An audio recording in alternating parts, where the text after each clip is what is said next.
Fawn. And Matt. We're an interracial couple with 2 kids wanting to do something that highlights the power of friendship and what it means to be in the company of true friends. We're going to move our society away and out of the loneliness epidemic and into a friendlier, happier world. Welcome to our friendly world. Better, stronger, together.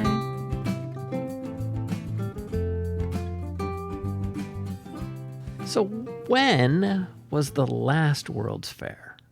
World's Fair? I mean, first of all, 2 questions. Why are you asking? But I guess, not question, but the last one, I mean, I'm only thinking about the World's Fair as in like, wasn't there an old movie everyone was watching, especially after 9/11? What was it called? There's a movie called State Fair, but that's a state fair. That's not a World's Fair. But I know what you mean. That's the World's Fair is when... Why are you asking? And what is it exactly? Well, okay, so a couple weeks ago, I saw, at one point in time, believe it or not, Detroit hosted a World's Fair. And because it was hosted in Detroit, it was about cars primarily, because welcome to the U.S. auto industry. And this was back in, I think, in the 60s. But what a World's Fair wants to do is the World's Fair wants to show you the world of tomorrow. And so it's this huge kind of bastion of hope as they show you how wonderful life will be in a General Motors car.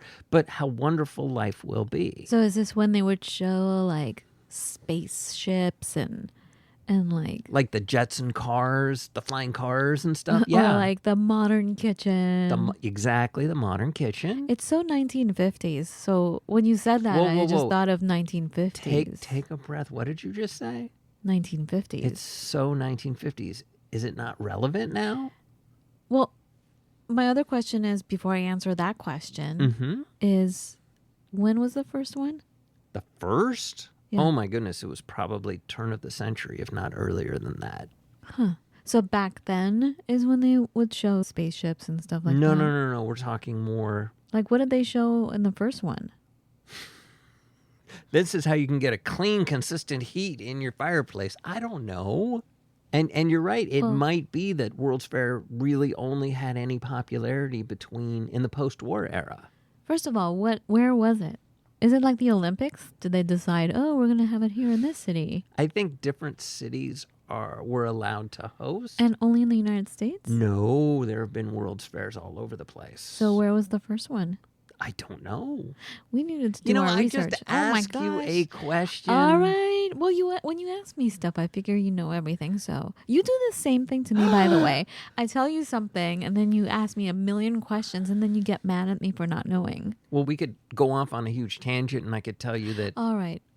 The New York World's Fair was actually hosted in 1937 at a very challenging time. Was it? Yes. For real? There was a bunch of people, and there was a few, probably not a bunch, sadly, but there was a bunch of European Jews who went to that World's Fair. Hitler took over stuff and never went back to their countries again. They were saved because they took a trip to the World's Fair. But that's beside the point. Oh, wow. Yeah, I know. So it's a weird thing.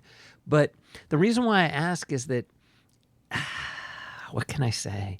I've been reading a lot of really kind of negative things lately. And we're talking newspaper, and then we can even talk books, but even just newspaper.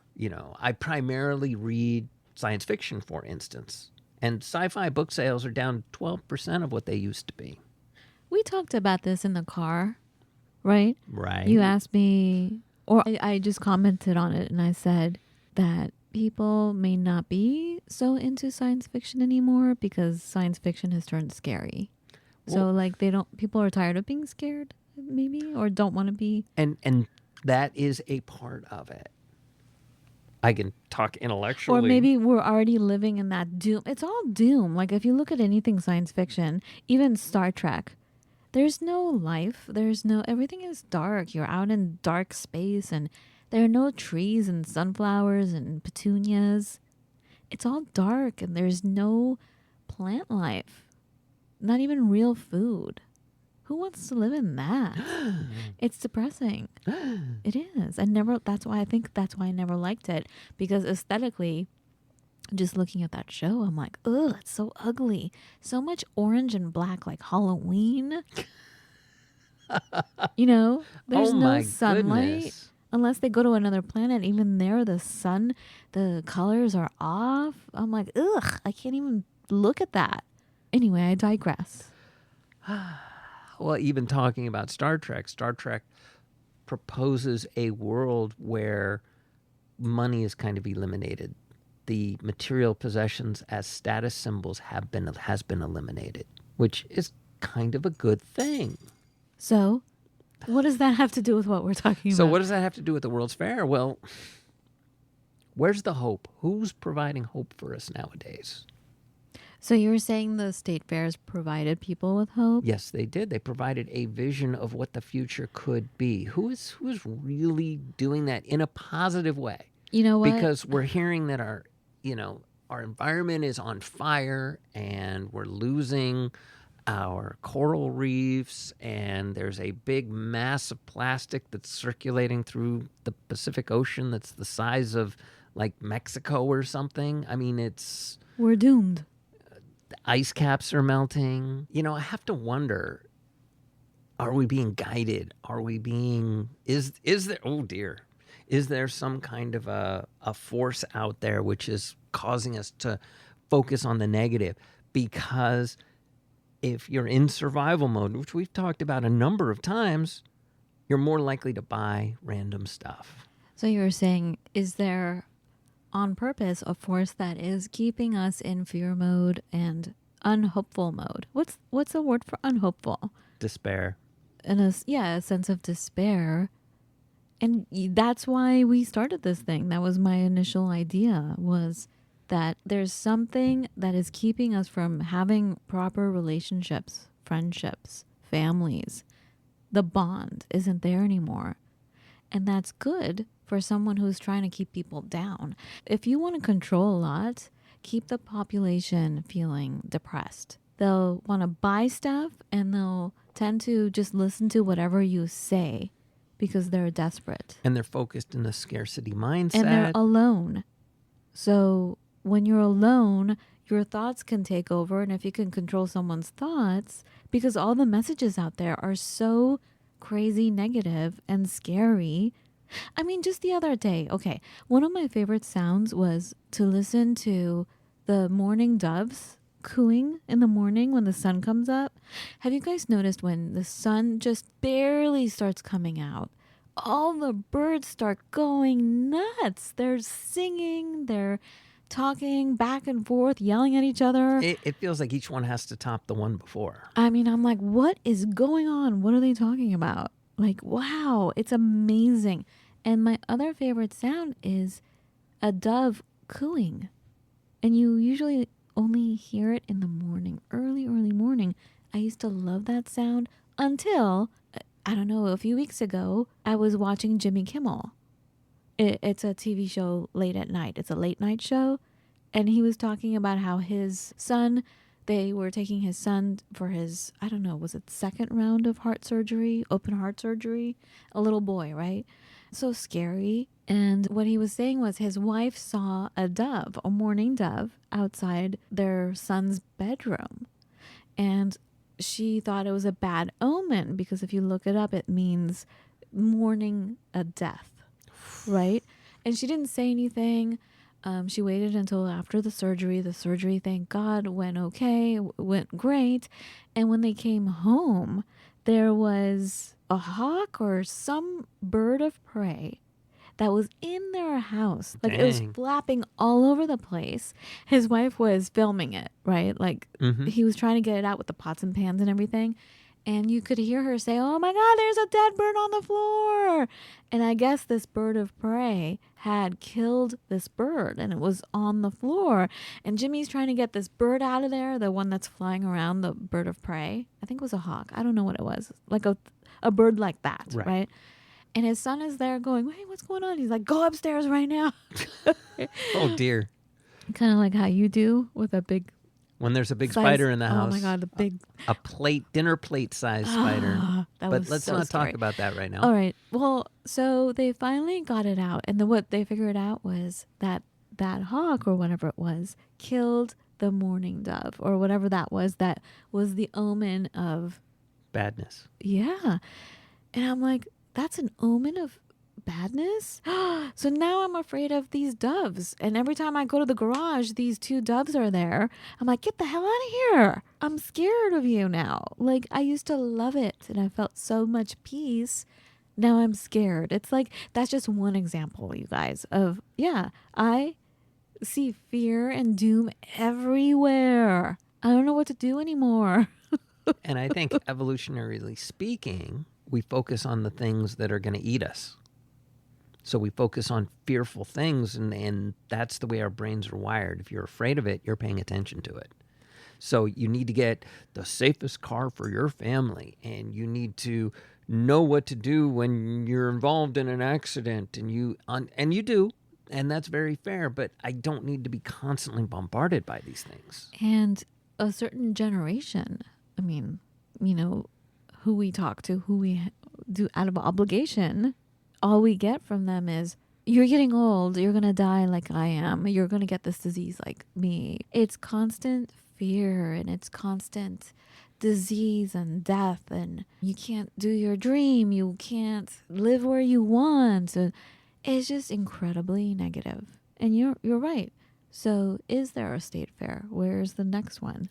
When was the last one? Fair, Jude. World's Fair, sorry. I'm still thinking about that movie. Yeah, I know. Probably because that movie came up after 9/11, and in this country, it was the one movie that was being played a lot on TV to get people to feel like everything's okay. It was one of those musicals from whatever. Was it made in the 1950s?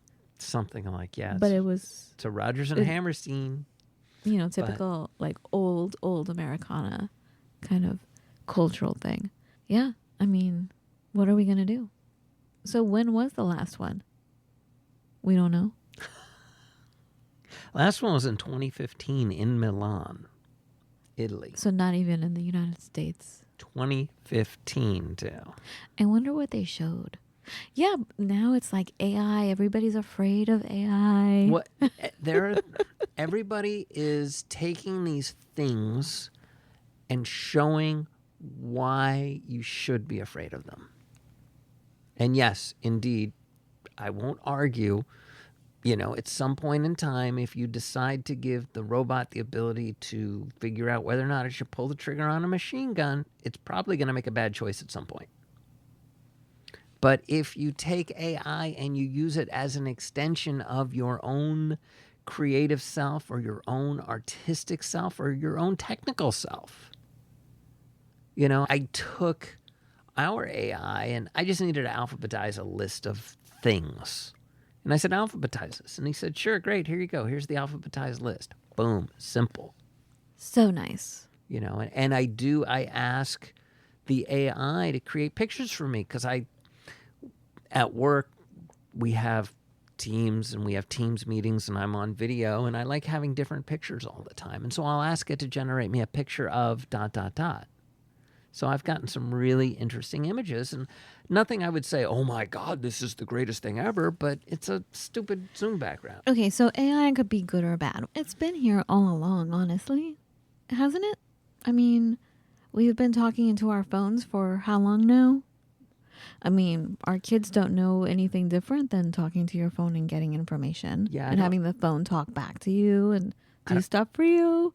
I don't know how they could navigate without a phone. I could never navigate, so I don't care. Like, I still don't, Right. I don't know. But going back to the friendship thing is that's what I've been saying all along. That's why I wanted to do this whole thing was I feel like there is something that is holding us down as a society. And it doesn't want us to be friends. It doesn't want us to come together because we are so powerful individually and then so much more powerful when we come together. When we have community, we can say, you can do it. Or let me help you. Oh, you don't have a place to stay. Our home is your home, like we it's that village that we've always heard about that from our perspective never existed. Right. We just heard about it. But that's what we're here for. This is what started this whole friendship movement that we began years ago. And this is the reason we turned it into the podcast, is just to talk about it. I was tired of going to little tiny symposiums with 10, 15 people and explaining the same thing over and over again. Thank goodness for the podcast. Now we're like talking to the world about it. And people who are like-minded are like, yeah, right on. We're on the same page. So what do we do? How can we be hopeful? Because, yeah, like you say, I used to listen to the news like crazy. I would be glued to it a few years ago. Mm-hmm. I stopped and I feel so much better, and I've been way more productive since I stopped looking at... More productive. Less time. Mm-hmm. Well, I was going to say... Less time feeding the algorithm, as they say now. Right. But what I've noticed is, okay, fine, I weaned myself off of the news 24/7, Mm-hmm. but I've noticed our kids have been not on the TV, but they're now stuck on it through whatever it is that they're looking at. A little bit, yeah. A lot of it. And I think the majority of their problems is because somehow the social media has totally taken over their brains, their psyches, and it's affected everything. The amount of trouble that I've had to get in the middle of, like to protect our kids, it has been nuts the last few years. It's very stressful. You guys were very, very quick to say, hey, you are watching the news way too much. The kids would say that too. Right. But now if I say to the kids, hey, you've been on this thing for too long, it's affecting you, then I get total pushback. Like, no, it's not. I need it. You know what I'm saying? And I'm pretty sure that's probably what I said to you guys. Like, yes. I need to hear what's going on. Right. So I know what to do. And really, no, you don't. There are things you do need to know, but the vast majority of stuff that gets covered as news is not. So what do we do? How can we be more hopeful? Where can we take this? We didn't have a plan for this. We were just like... This is the big problem. I think the first step is to see that there's a problem. Boom. Which sounds terrible. The second thing to really ponder is, and pay attention to, are things like, in point of fact, there is a big research lab in the Florida Keys where they are figuring out how to grow coral reefs. Successfully, they're Successfully. doing it? They are. Yay. They're figuring out how to do it, and they're going to be implanting them back into the seafloor and etc. That's amazing. And it's like, how come we're not all talking about it? Well, that's not really news. Is it? Isn't it? What's that thing they say on Star Wars? You see no droids here. What is that line? What's that? What does he say? You know what I'm talking about? These aren't the droids you're looking for. These aren't the droids you're looking for. It's like that, like when you focus on the truth, there are voices that say no, and try to distract your attention. Right. It's kind of the same thing. Do we sound totally conspiracy theorists today? Well, honestly, it's followed the money time, right? I mean... What do you mean?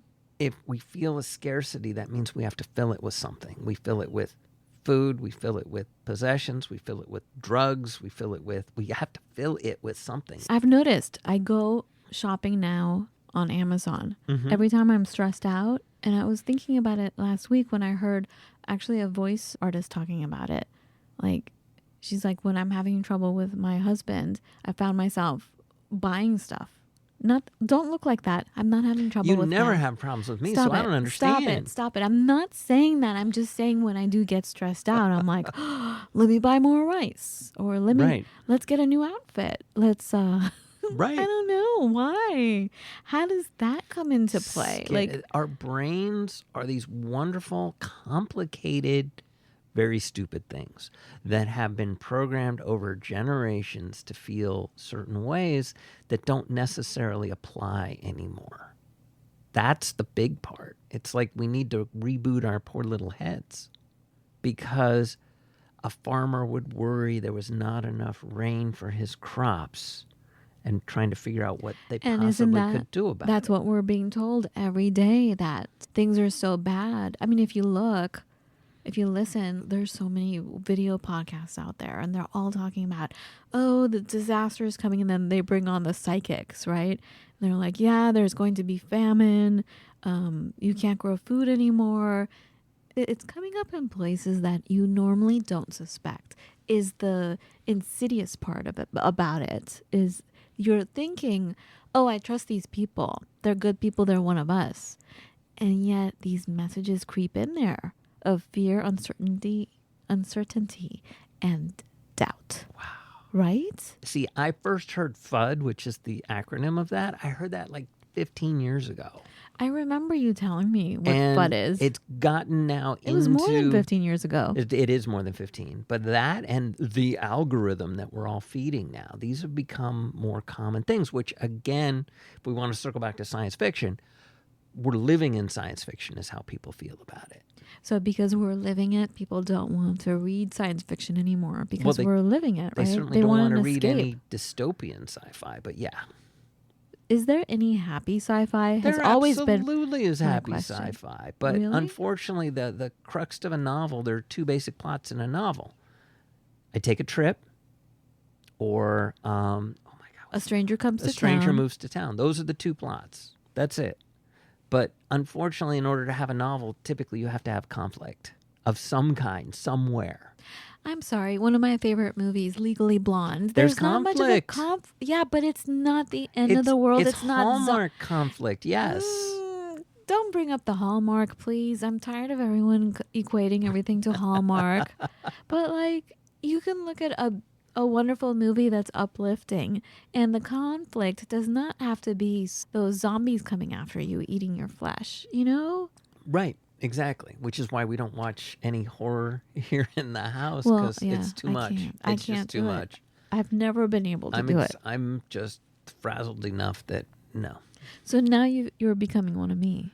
Slowly but surely. All you would look at was Akira Kurosawa, these slasher. There is nothing wrong with Seven Samurai. Look, I'm not saying there's anything wrong with it, but it is not happy. You don't feel like skipping down the road and feeling uplifted about things when you watch Akira Kurosawa movies. It's frightening. It's depressing. I'm sorry. It's cinematically beautiful, but no thanks. Not fawn friendly. And there you go. And again, that's why people aren't reading sci-fi. And honestly, I think because we're getting so bombarded with it, I think at some point people are going to start to want to stop watching the movies too. You know, it's interesting But that... then what do we do? Well, we go back to happy movies or movies that can help us. I find it very interesting that a lot of parents and a lot of kids, like teenagers, were so excited about Inside Out 2, where the kid is older and going through hormonal stuff, because we all need an explanation. There's a woman, a homeopath from Australia that I listen to, and I'm sorry, I'm totally blanking out on her name right now, but she explains health in such a beautiful and easy way. She has remedies that are from the earth that are generations and generations old. You know, like our doctor is 38th generation acupuncturist. 38th generation, like from father to son all the way to now. And Right. I feel so much better having medicine from them. I had to run away screaming from all these doctors that I've had to take our kids to, that I've had to take us to. You know, I went crying back to our original doctors. Well, and thank goodness for their compassion and their wisdom. But anyway, back to this woman from Australia. She was there's a few episodes she does. She's all over YouTube. She's Australian. She's a homeopath. What is her name? But she broke down what hormones are and exactly how they work and how they're off balance right now and why. And here's what you do about it. And it's simple. And I'm like, oh my goodness, we need that. And I think that's why so many people are attracted to a movie like, what did I say the movie Inside was? Out 2. Inside Out 2. Because it's talking about that stuff. Or at least acknowledging, hey, there's something going on with me. Putting some faces to it so we understand it and know that we're not the only ones. We're not the only ones who feel lonely. We're not the only ones who feel crazy, angry, whatever, all these things, sad, hopeless sometimes. And that's where community comes in. It can start from a movie, right? It can start with a meetup, like we were talking with Rachel last week about how did you create your worldwide network, community, village? You know, she's like, A pub in Twickenham. right, a meetup when she was pregnant, right? Right. Simple as that.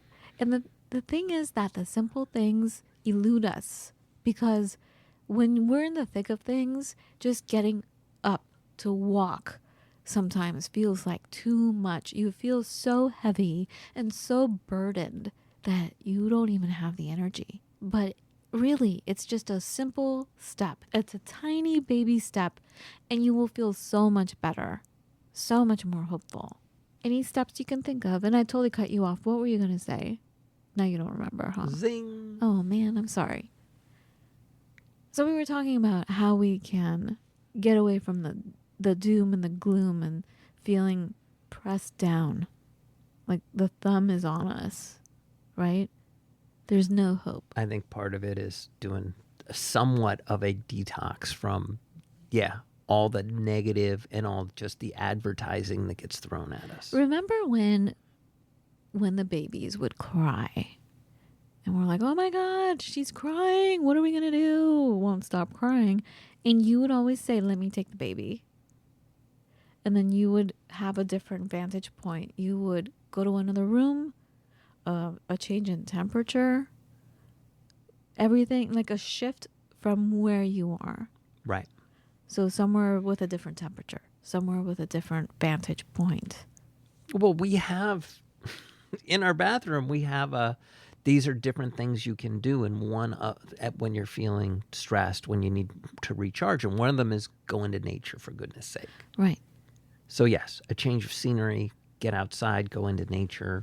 But what I was going to say is wherever we are standing, feeling the way we are, we need to step away from that.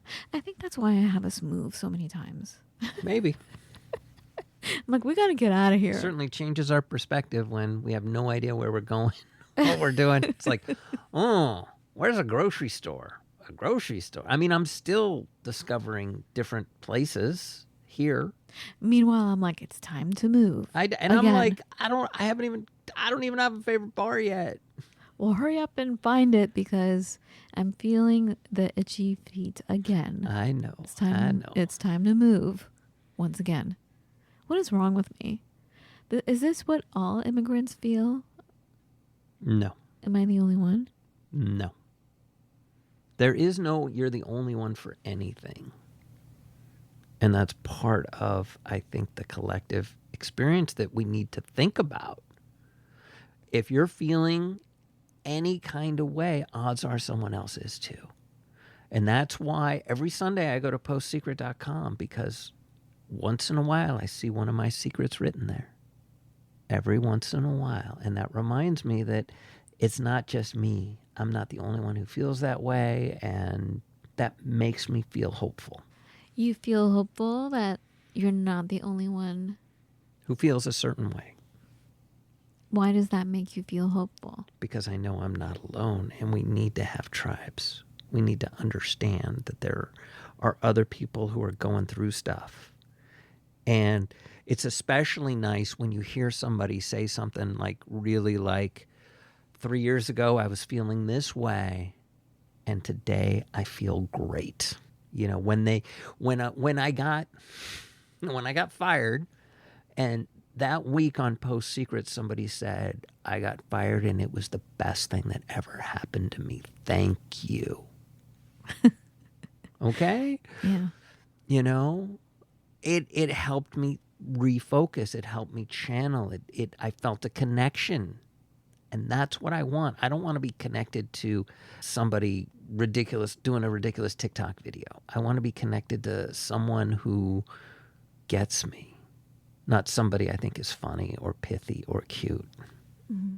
Well, we get you. I hope you get us. Thanks for listening.